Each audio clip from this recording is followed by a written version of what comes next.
बुधवारी रात्री 9 वाजेच्या सुमारास सांताराजा मैदानाजवळ दवाखान्याबाहेर उद्विग्न करणारा हा प्रकार घडला। अशोकनगर चौकीकडून आलेल्या भरधाव वाहनाने थेट रस्त्यावरील लोकांना धडक दिली। एका पित्याने दाखवलेल्या प्रसंगावधानामुळे 6 महिन्यांचं बाळ सुदैवाने वाचलं।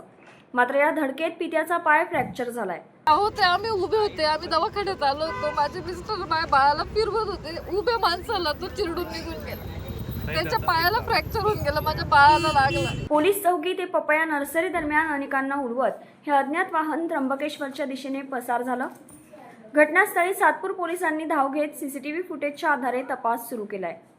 आता एक इलेक्ट्रिकल फोर व्हीलर होती, त्याचा नंबर अजून शोध घेत आहे। अज्ञात वाहन आणि या ठिकाणी जे नागरिक रस्त्याच्या साईडला उभे होते, 2 मोटरसायकली, एक महिला तर तिच्या लहान बाळाला घेऊन उभी होती।